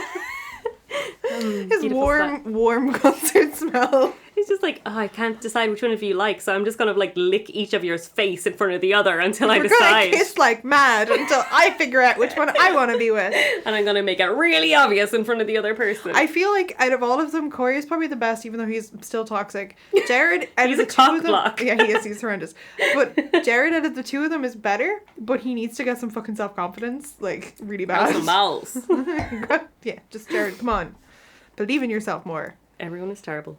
But Rain is also, like, she is terrible as she's well, horrendous, so there's no winners. When the credits roll and there's only a solitary cold pizza slice left, Mikey goes upstairs to get ready for a date. Like, everybody in this is just, like, mad for dates. Like, everyone wants a woman or a man. Like, they're just... I want a date. All they do is date, hook up, they just want somebody so bad. And you, Jared and Frank, are left in an uneasy silence. Rain, I have to talk to you. Frank cuts the silence. I'll make coffee. Jared quickly excuses himself from the room. I'll make unspecified beverage. But, like, I mean, why would he even let them? That's, Yeah. like, he'd be like, yeah, okay, no problem. I'm just going to leave the room. Like, are you okay, hon? Rain, there's no easy way to say this, but I really like you. I know I acted like a prick before, but you've got to give me a second chance. I mean, No, she doesn't. I've always had it easy with girls, so I thought I could take you for granted. But honestly, you're the most amazing girl I've ever met. He finishes and inhales a deep breath. Based on what evidence? That's what They I know wanna each other, like- 4 seconds. She literally kissed him because she was dating his friend. And he's like, that's amazing. I want that too. Everyone is terrible. Like, if you don't like girls who don't want to break their nails or who are blonde, date somebody else, Frank, for fuck's sake. I'm just writing all these blondes, but I hate them all. Like, I don't know why this keeps happening. Yeah. They're all called Tiffany. I don't know why. Frankie, you barely know me, and I barely know you. Finally some sense from somebody. You honestly can't think I'm so great if you found another girl 10 minutes after I left, you cry. You don't want to be mad at Frank. You look at him. His beautiful eyes are staring at you, and you can see the emotion behind them. He means what he said. You want to grab him and kiss him passionately before marching him upstairs to forgive him. Wow. Forgive him like a lollipop, though. Gosh. Jared walks into the room with 3 steaming mugs of the black liquid. That's the most emo thing I ever wrote. The black liquid. Steaming black coffee. Also, 3 mugs with he holding the third one in his third hand. Like, how is this? One's between his teeth. And you sip it. Frank looks at you for a final time and then leaves the room. I take it things didn't go so smoothly, Jared notes, sitting down. You shake your head. Not at all. Like, you know, Jared's like, well, you know, you have your chat. If you are in love, you just have a little talk. I'll leave the room. It's Everything's totally fine. Yeah. It's all good. He's very understanding. She's like, this is okay. You lie in bed and toss and turn. Your head is spinning. You have silly dreams about Jared and Frank having a duel. The demon child from hell also keeps popping into your head and you can't help but feel sorry for him.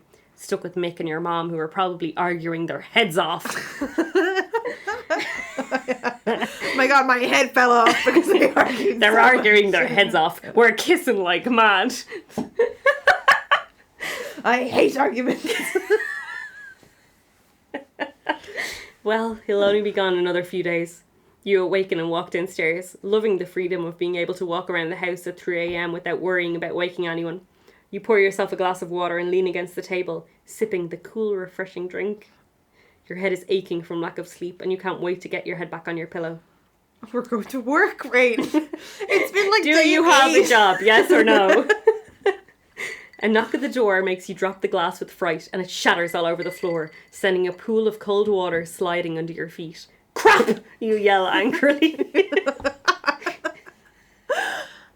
You're too pissed off to be worried about who would be calling at such an ungodly hour. You answer the door and are shocked to see Frank standing there. He looks tired. Black bags are hanging under his eyes and his jaw Hanging. is slightly stubbly. What? You begin, but he silences you and walks past you into your house. Bad time, he asks, as he sees the smashed glass and puddle of water on the floor.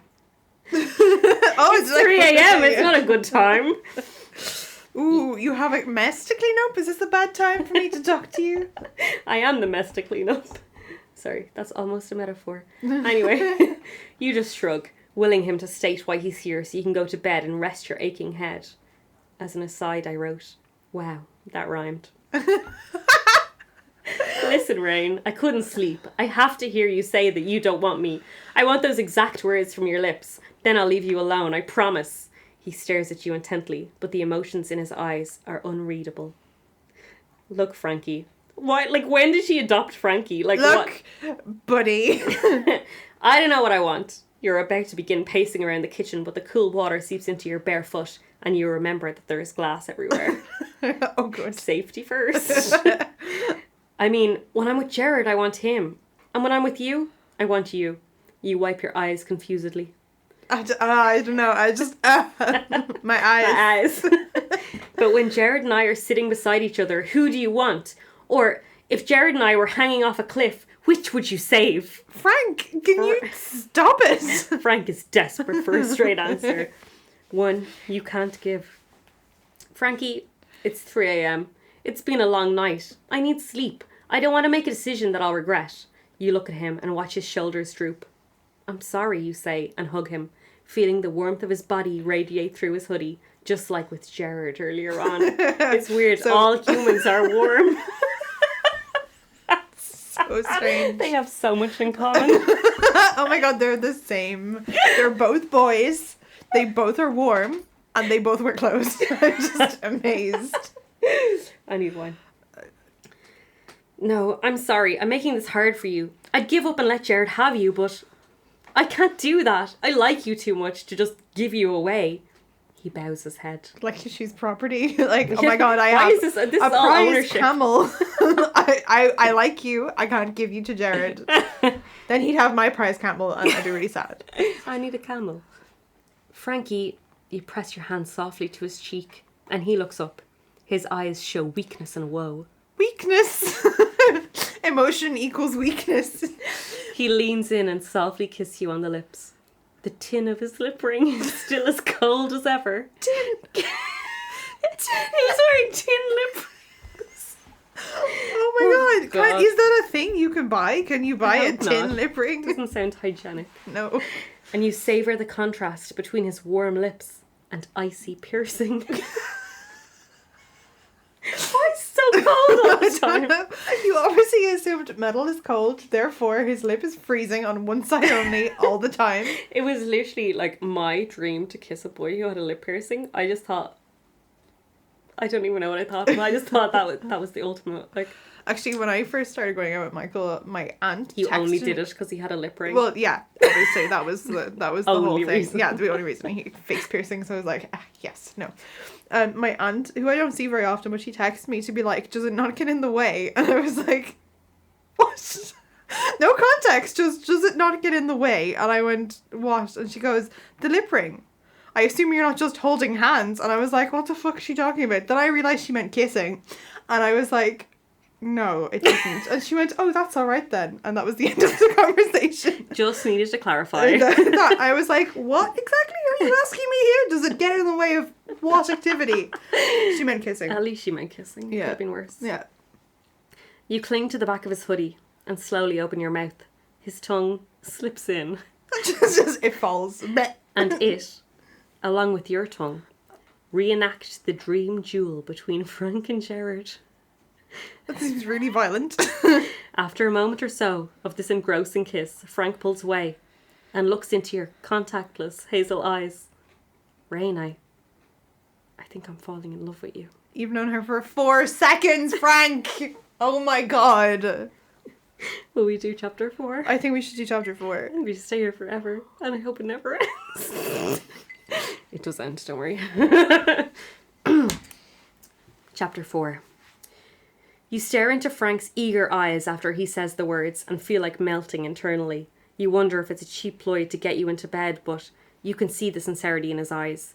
You doubt he has ever honestly said those words to a girl before. Please. You feel truly honoured. I'm so You know when honoured. someone looks at you and they're like, I love you, and you're like, I'm honoured. Yeah. Will you go out with me, he asks, his calloused hand stroking your cheek softly. His big, I just keep imagining a big block hand now. I just want to know what, like, you were like, oh, the hand that holds the fucking, like, the neck of the guitar that is also covered in, like, scars. It's, yeah, that's... Yeah. I knew nothing. You notice the gentle curve of his lips, the shining metal ring coiled around them. Coiled. You watch the gentle flickering of his eyelids as he watches you. We're just doing all the watching. No, you reply frankly. Frankly, get it? LOL. Thank you. I literally have an aside that says, frankly, get it? LOL. What? He stutters, shoving his hands in his pockets and looking away embarrassedly. I can't go out with you, Frankie. I think I'm in love with Jared. You smile to yourself, looking at the ground in disbelief at what you just said. Oh my god, I can't believe I just said that. Can you believe I just said Realization that? sets in. I better go home then, Frank mutters and turns on his heel. The second the door closes, you rush to your phone and dial Jared's cell phone number. He answers a few minutes later, half asleep. A few minutes. How long did that ring for? I dialed him 7 times. Eventually picked up. Jared! You gasp. Let's meet up. Now? He grumbles groggily. Why, yes, now! You almost yell in excitement. Right, give me 10 minutes, he mutters, hanging up. Nobody has jobs. Nobody has...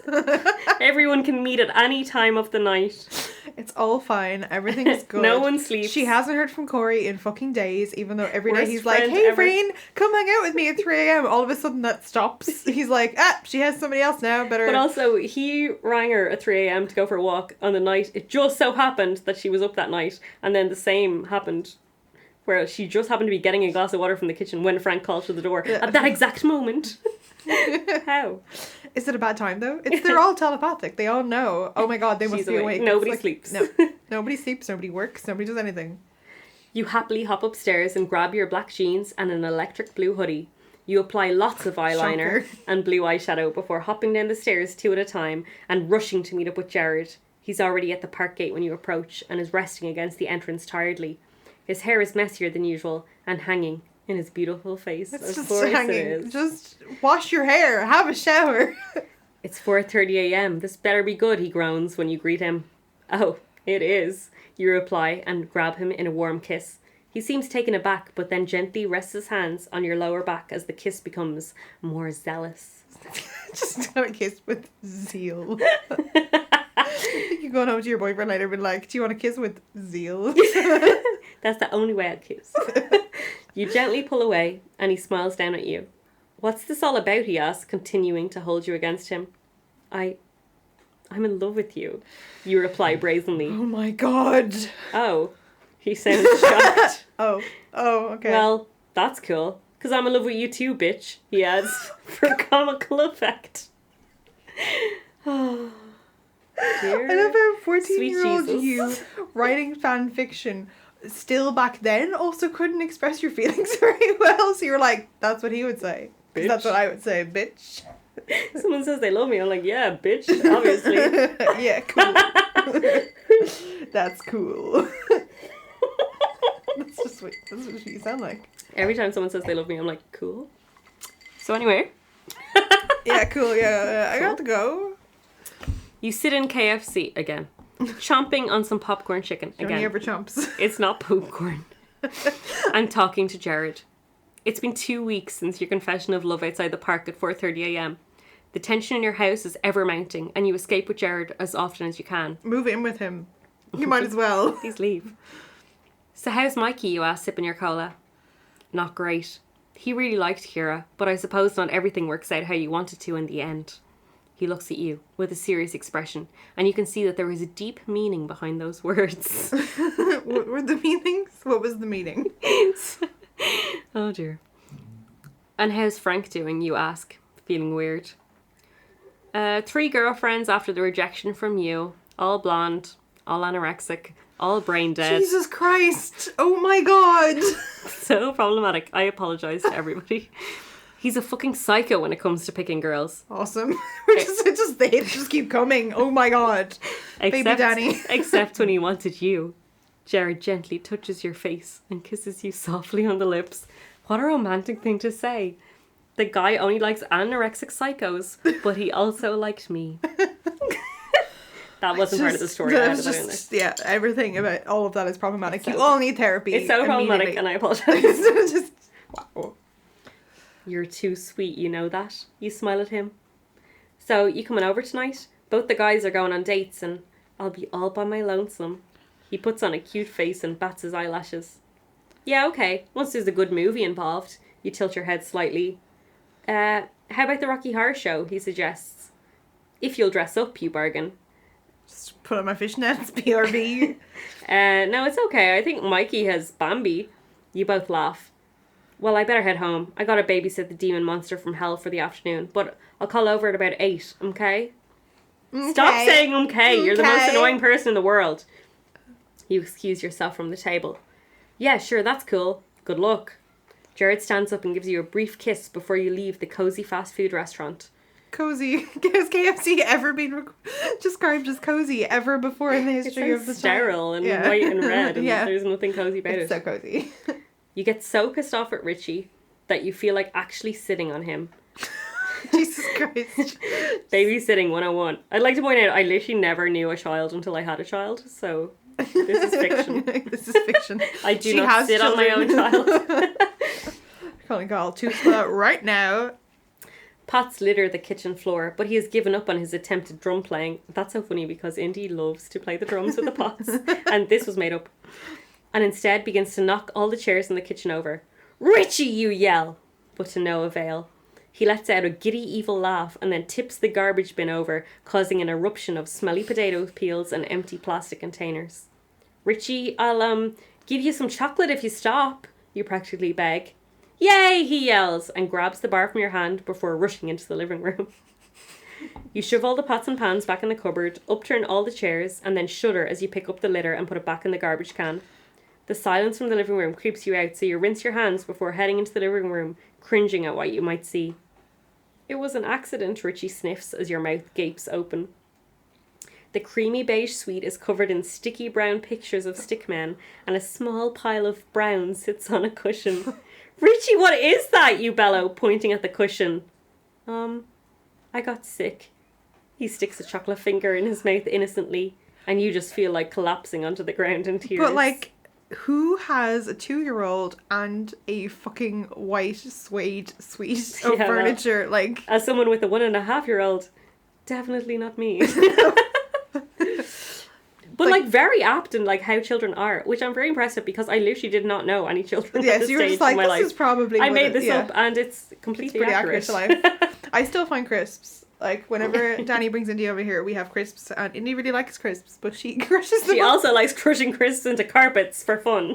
Like she'll take one, chew it, and then smush it into the carpet. So every so often I'm like, oh yeah, that's one of Indy's crisps. It's very amusing. It makes me happy. I don't own this place, so I don't care. More wine. Is that ASMR? Yeah. It is for me. Yeah. After you've sterilised the cushion, scrubbed the sofa until your fingers bled, and cleaned Richie up, your mother and Mick arrive home. Good job, your mother comments, surveying the spotless house, and you just groan internally.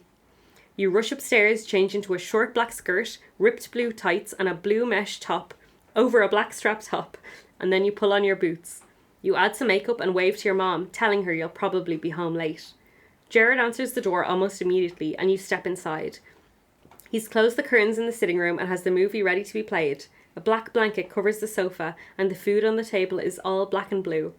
It's a rain-themed night, he grins, and you just laugh. Because what else do you say to that? You curl up, eating your blue and black food. Licorice, Dr. Pepper, blue stuff. And Misk. And you watch the movie, singing along to all the songs. Not Bambi songs, Rocky Horror Show songs. You watch it even though Jared is a spoil sport. That's fine. You look good enough to eat tonight, Jared compliments, and you grin and kiss him. He returns his advance with soft kisses. He's very soft. Everything is soft. Come here. He takes your hand and silently leads you upstairs. Your heart begins to thump. You know he's bringing you upstairs to have sex, but you're a virgin. You're 23-year-old lady. Hang on. Not that, like, being 23 and a virgin is a problem. It's just, given that she's like, I'm not like other girls. I'm just going to kiss everybody. It's fine. Oh my God, I'm a virgin? You're like, it doesn't track. I don't know why. I feel like every story I wrote in my teenage years, the girl was always a virgin. Like, it was always her first time. She never had sex before. And I don't know why it was a thing. It was a fanfic trope. And especially, like, when you're 14 and you're like, well, that would obviously be a big deal. Because there's so much pressure was put on your first time. And then, like, no time was considered after that. So, of course, the first time you have sex with, like, a new boyfriend, it would have to be the first time. Because otherwise, who cared? Even though people do care. Anyway, she was a virgin. Anyway. You've never mentioned this to anyone before. Even Corey thinks you've slept with past boyfriends. You don't want to screw up your chance with Jared. You don't want him to think you're crap. You want to make up an excuse. I might be a bit crap. Sorry, if we have sex, I might be a bit crap. I preface all my sex with that. Do you want to have sex? Might be crap.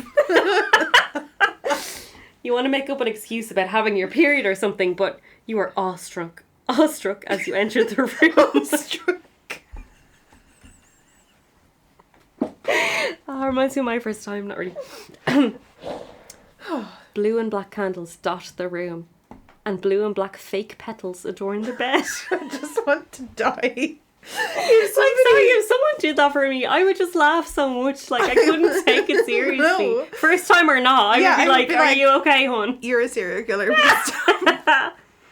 Mindhunter, come quickly. Jared switches on the stereo, and him plays softly in the background. So romantic. Like, it was like my dream. Like, if some boy would play me him and we could have sex to it, I was like, that is the most romantic thing of my life. It actually never happened, now that I think about it. Unless I blocked it out. Could have happened too. Do you want to? Jared asks, walking up to you, taking your hands gently and standing mere centimetres away from you, gazing really into your close. eyes. That is very close. Mere centimetres, Courtney. Yeah, you reply bravely, and Jared kisses you lightly on the forehead. You want to tell him that you are completely inexperienced, but are afraid he'll sneer at you being a 23-year-old virgin. 23-year-old virgin. He leads you to the bed and sits you down. Kneeling in front of you, he begins to kiss you delicately on the lips. You open your mouth gently and greet his tongue, Stop greeting tongues. letting them sway to the gentle music in the background. I'm just gonna put my undulating tongue in your mouth. Jared's hands dance around your back and he gently peels off your mesh top. You begin to get very nervous and tense up a bit. Relax, babe, he soothes. Hey, babe. Oh, he's so creepy. He soothes, removing your strap top and unhooking your bra. He gently kisses your bare torso. Then he pushes you gently back onto the bed and pulls off your skirt and tights in a swift swoop. Anyone who's ever worn tights will tell you there is no such thing as a swift swoop. No, the only way I get them off is like a toddler. I kind of like kick them. I can't do it any other way. It's not a sexy way. No. You are beautiful, he admires, taking in your almost bare body. You are too distracted to reply as he whips off his t-shirt. His body is pale, and you long to feel his skin against your own. He bends over you and begins to kiss you again. You finger his soft hair as his hands roam gently. I thought that was going somewhere else. You finger his bumhole. No, oh my god, stop! This is a very mild fanfiction, I'd like to remind everyone. You finger his soft hair on his head as his hands roam carefully over your naked chest. He slowly slips your underwear off and then pulls off his own, leaving you both completely naked. He lies on top of you and begins to leave a trail of kisses along your collarbone. Afterwards, you both lie sweating and breathing heavily in each other's arms.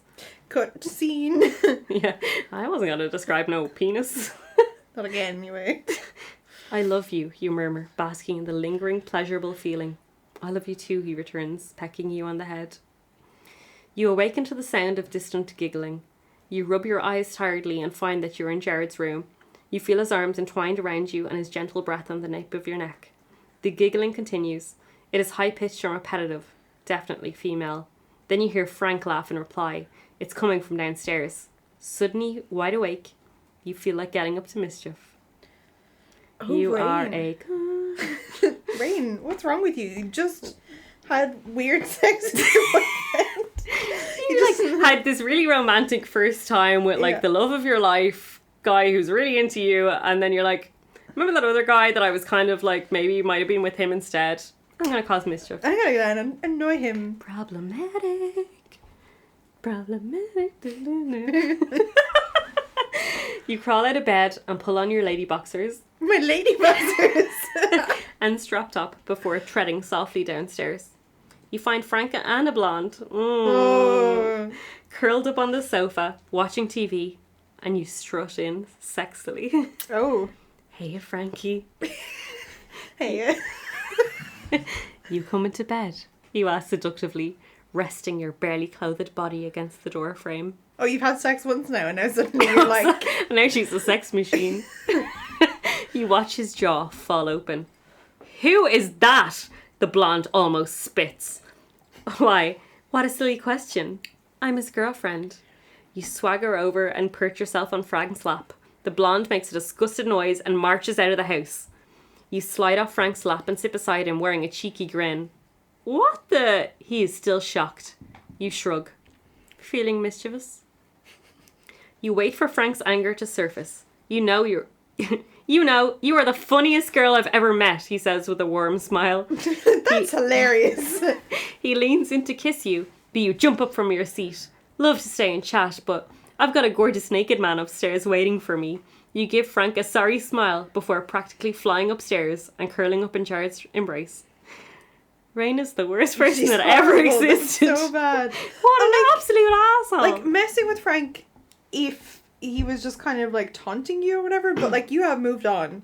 You are only hurting Jared. What's wrong with you, Rain? You are a bitch. Like, I don't know how I thought this was okay when I wrote it. Like, I'm really concerned for myself. Obviously, I had no relationship or like, experience with guys, but like, why did I think that was cool to do? It was just that, like, not like other girls. Like, oh, guys get to act like this, so like, a cool girl acts like this as well. I never acted like this, just so you all know. No, this is Rain. This is fiction.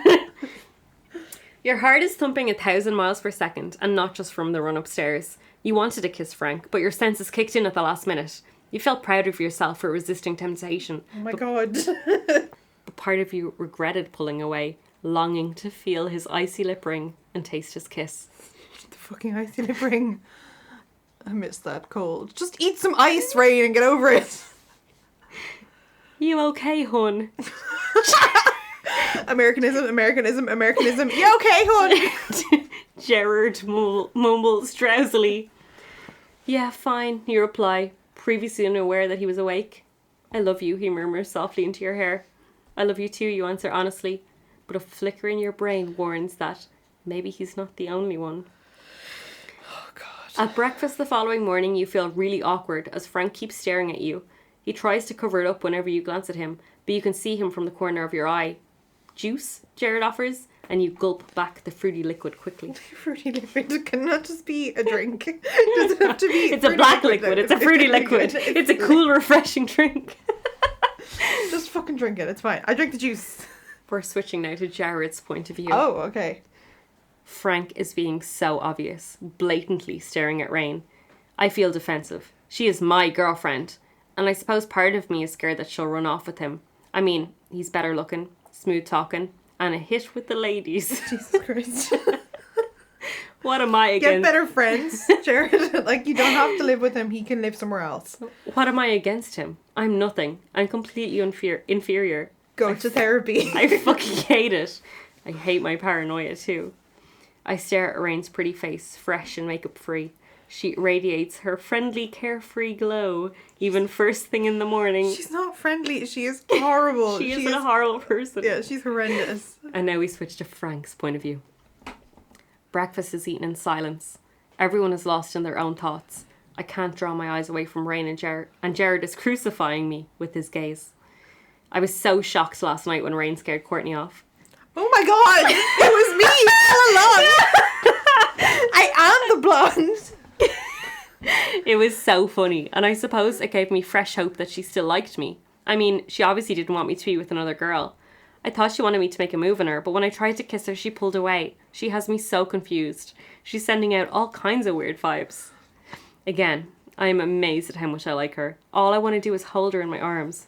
With every other girl, it's simply sex. But Rain is different. I feel so used. She has a hold over me. Sorry, Courtney, you're simply sex. I feel so unloved and used. Oh, I love that you appeared in my fanfic way before I ever met you. Yeah. I was just trying to find like some bimbo name, you know? Thanks. Yeah. I just picked like, oh my god, Courtney. Well, now we're back to Rain's point of view. You devour your final slice of toast. I better go get dressed, you excuse yourself, and as you walk away, you feel the guy's eyes burn into your back. Well, your ass. Just look at me, look at my ass as I walk away. The tension had been unbearable. You get dressed and washed your face in the bathroom. As you emerge, you're greeted by Frank. Hey, he says, trying to act natural, but failing miserably. You step back, terrified that he's going to try to kiss you again. Hi, you mumble, averting his gaze. His gaze, not your gaze. Jared saunters upstairs, looks at you both standing in such close proximity, and storms into his room. What's up with Dracula? Frank sneers. You're also in the emo band. What's wrong with you? You shrug and follow Jared into his room. The walls are painted in pitchfork red, but the drawn curtains give the appearance of almost pitch blackness. It's so emo. It's like my room is 3 Cheers. It's in a song, okay? Yeah. I stole an MCR song. Jared is parked on the bed with his head in his hands. Are you okay, you ask, placing a caring hand on his back. Rain, is there something going on between you and Frank? His eyes portray hurt and sadness. No, you almost choke. I wish I could believe you. He hangs his head. Jared, you have to listen to me, because I'm telling you the truth. I mean this. I'm not cheating. Trust me. I hate you. Oh, You gonna burst into song now, he sneers, and you grab him in a tight hug. Jared, I love you. I love you too, he assures gently, before kissing you tenderly on the lips. And I'm glad that by reciting MCR lyrics, he suddenly believed her. Yeah, yes. She said it in a song, so it has to be true. Sincere. And now we're switching back to Frank. I listen to them from my position outside the door. Okay, freak. Jared doesn't trust her, and they've only been dating 2 weeks. Surely it's a sign that it won't last between them. But as they make up and kiss, my heart breaks. There has to be something I can do to show Rain how much I care. You are a terrible man. End scene. Oh. Did we end it there? Yeah, I think we can end it there. I think we can Okay. end my life here. Cool. So that was... Is it cool? I don't know. So that was harrowing. That was thank you. Deep. It was deep. It was meaningful. It explored a lot of beliefs we may have held in our youth that we don't have anymore. Many problematic beliefs. Many confusing beliefs about kissing and sex and lip rings. And problematic men. And problematic men. And yeah. women. And Rain women. is Yeah. equally problematic. Yeah, that's not very feminist behaviour of you. We can all agree that Courtney has always been an interesting name.